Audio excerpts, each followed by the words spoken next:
बीते दिनों रामगढ़ताल थाना क्षेत्र में अंकुर शुक्ला की हत्या के बाद गोरखपुर में सियासी पारा तेज हो गया है।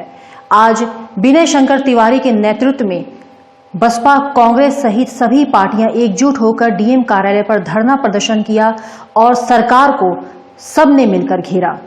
विनय शंकर तिवारी ने कहा कि जिस तरह से दिन दहाड़े 17 वर्षीय छात्रा की हत्या कर दी गई है, उससे साफ ये जाहिर है कि बदमाशों का खौफ सरकार और पुलिस प्रशासन की तरफ से बिल्कुल भी नहीं है। गोरखपुर के चिल्लूपार विधानसभा से बसपा विधायक विनय शंकर तिवारी के नेतृत्व में आज सैकड़ों की संख्या में कई दलों के नेताओं ने जिलाधिकारी कार्यालय के सामने जमकर नारेबाजी की और अंकुर शुक्ला हत्या की उच्च स्तरीय जांच, पीड़ित परिवार को 1.5 करोड़ का मुआवजा, एडीएम सिटी को बर्खास्त करने और पीड़ित परिवार को सुरक्षा मुहैया कराने सहित कई मांग रखी।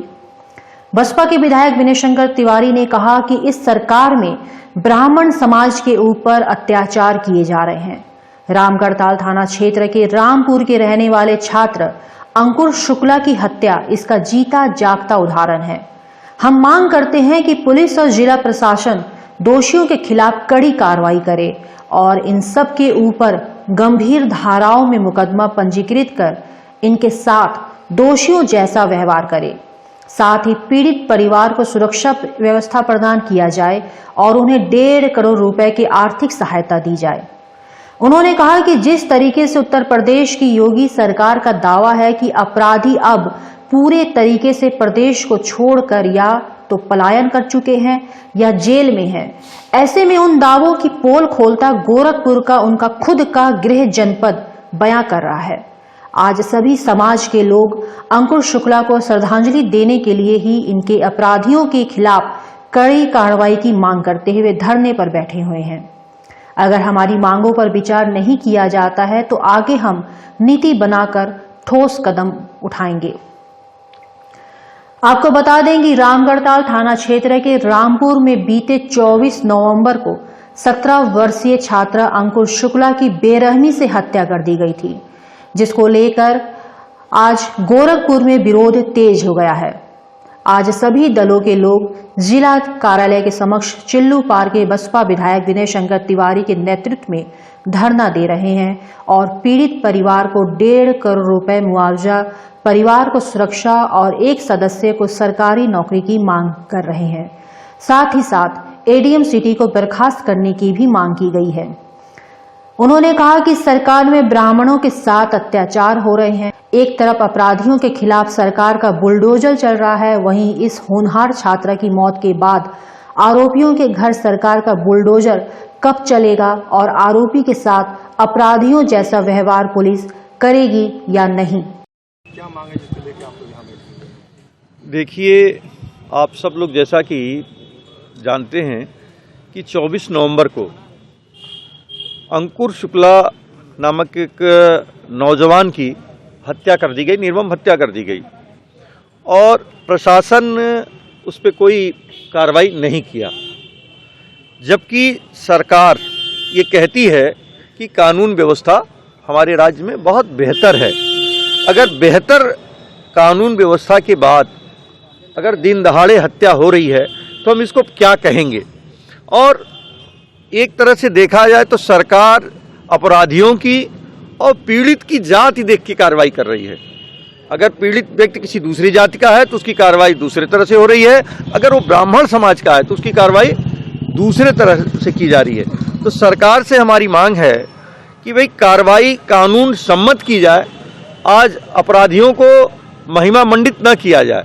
आज जिस अपराधी ने मारा है उससे पूछताछ करने के बजाय उसको जेल में सुरक्षित ठिकाने लगा दिया गया। कहना है आरोपियों की गिरफ्तारी हो गई है, जो बचे उनको भी गिरफ्तार कर लिया। जब सरकार एक तरफ काजल सिंह के कांड में दूसरे दिन इनकाउंटर कर देती है और यहाँ पे जब बात आती है किसी अंकुर शुक्ला की तो उसको रेड कार्पेट वेलकम देते हुए जेल भेजने का काम करती है, तो कम से कम सरकार उनको रिमांड पे ले, पुलिस उनको रिमांड पे ले और पूछे हत्या का कारण क्या है, भाई किन कारणों से हत्या हुई।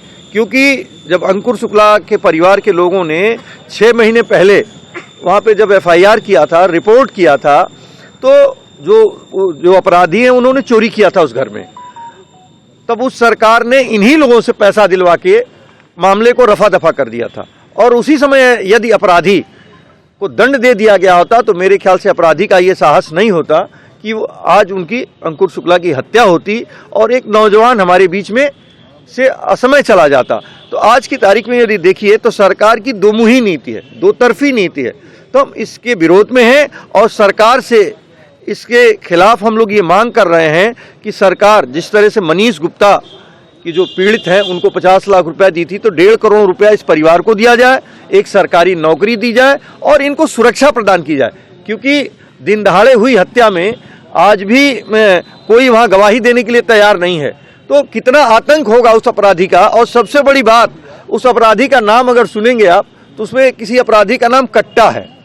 उसने अगर अपना नाम ही कट्टा रख रखा है तो कितना वो सातिर होगा, इस बात का अंदाजा हम और आप आसानी से लगा सकते हैं। तो पुलिस की जो उपेक्षा है, उपेक्षापूर्ण रवैया है पुलिस की, यहाँ पुलिस सही ढंग से काम नहीं कर रही है। तो हमारी सरकार से मांग है कि जो भी संबंधित अधिकारी हैं जिनकी वजह से ये हत्या हुई है उनके खिलाफ कार्रवाई की जाए, साथ ही साथ पीड़ित परिवार को सुरक्षा दी जाए, आर्थिक मदद दी जाए और इनको एक सरकारी नौकरी देने का कार्य सरकार करे। अभी तक प्रशासन के द्वारा कोई भी मदद नहीं दी गई है, आगे अगर मांगे नहीं मानी जाती हैं क्या रणनीति होगी? देखिए, अगर अभी तक तो हम लोग अपनी धरना और प्रदर्शन के माध्यम से आज हम लोग धरने पे बैठे हैं, इसके बाद की रणनीति आगे बनाएंगे। कोई भी चीज तात्कालिक रूप से नहीं कही जा सकती है और ये किसी एक व्यक्ति का मामला नहीं है, पूरे ब्राह्मण समाज का मामला है और पूरे प्रदेश के ब्राह्मण इसके लिए इकट्ठे होंगे। हो सकता है हम लोग पूरे प्रदेश में इस ब्राह्मण समाज की इस बात को बताने का काम करेंगे। आज यहाँ पे जो धरना प्रदर्शन हो रहा है इसमें कौन कौन समाज के लोग हैं या कौन कौन से पार्टी के लोग हैं? सर्व समाज के लोग हैं, सर्व समाज के लोग हैं, दलीय नहीं है ये सर्व समाज के लोग हैं। ये अन्याय और अत्याचार के खिलाफ बैठे हैं। विगत दिनों जो अंकुर शुक्ला की जो हत्या हुई है, निर्मम हत्या हुई है, दिन में 2 बजे जिसको अपराधियों ने मारा है उसको लेकर के हम लोग आज यहाँ पे डीएम के कार्यालय पे बैठे हुए हैं। जिस तरीके से हम सभी ने देखा है कि अभी विधायक जी ने बताया कि अपराधियों के नाम के आगे कोई कट्टा लगाया हुआ है तो कोई अपने नाम के आगे मान्या सुरवे लिखा हुआ है। इसका मतलब है कि ये लोग पहले से अपराधी बनने के फिराक में थे और प्रशासन ने इनको अपराधी बनाया है, क्योंकि पूर्व में जब उनके ऊपर मुकदमा लिखवाने के लिए ये परिवार गया था तो पुलिस ने उसको समझा बुझा करके उन्हीं का पक्ष लेते हुए इस परिवार को दबाने का काम किया था और वो जो अधिकारी हैं वो आज के समय में जेल में हैं। तो वो जिस तरीके का कृत्य किए हैं उसी के वजह से आज ये घटना घटी है, प्रशासन की वजह से ये घटना घटी है। और उसके बाद से जब ये लोग विरोध प्रदर्शन कर रहे थे तो एडीएम साहब ने जिस तरीके से इस परिवार को बेइज्जत करने का प्रयास किया है और ये दिखाने का प्रयास किया है कि गोरखपुर का प्रशासन जो है वो मृतक के साथ नहीं है, अपराधियों के साथ है, तो हम उनकी बर्खास्तगी की मांग करते हैं। और इन सभी चीज़ों को देख करके हम लोगों को ये संदेह हो रहा है कि गोरखपुर की जो पुलिस है और प्रशासन है वो कहीं ना कहीं गुंडों और अपराधियों के साथ मिली हुई है। तो हम चाहते हैं कि उच्च स्तरीय इसमें जाँच हो और कोई उच्च स्तरीय समिति बना करके इसकी जाँच की जाए। और इसके साथ साथ जो हमारी मांगे हैं वो परिवार को सुरक्षा देने के लिए, क्योंकि वो दुर्दांत अपराधी हैं, इसलिए इनको सुरक्षा भी मिलनी चाहिए। इनको जिस तरीके से मुख्यमंत्री जी कह रहे हैं कि हम लोगों ने जो पलायन किया था उन लोगों को हम लोग पुनः स्थापित करने का काम कर रहे हैं, मुख्यमंत्री के नाक के नीचे लोग पलायन करने के लिए मजबूर हैं, तो उन लोगों को स्थापित करने के लिए सरकारी आवास दिया जाए। 1.5 करोड़ रुपए की हमारी नगद राशि की मांग है। और जिस तरीके से 17 वर्षीय नौजवान जो कि मरा है, जिसका एक उज्जवल भविष्य था, परिवार उसके भरोसे पे बैठा हुआ था, तो उसके लिए परिवार में एक सरकारी नौकरी दी जाए, ये हमारी मांग है। अनिल दुबे, प्रदेश महासचिव यूथ कांग्रेस। पूर्वांचल में क्वालिटी एजुकेशन और एक्सीलेंट प्लेसमेंट के लिए अनेकों राष्ट्रीय और अंतर्राष्ट्रीय पुरस्कारों से सम्मानित KIPM गीटा Gorakhpur. Admissions open for B.Tech, B.Pharma, M.Pharma, MBA and polytechnic. जब गोरखपुर में KIPM है तो कहीं और क्यों जाना? KIPM गीटा गोरखपुर।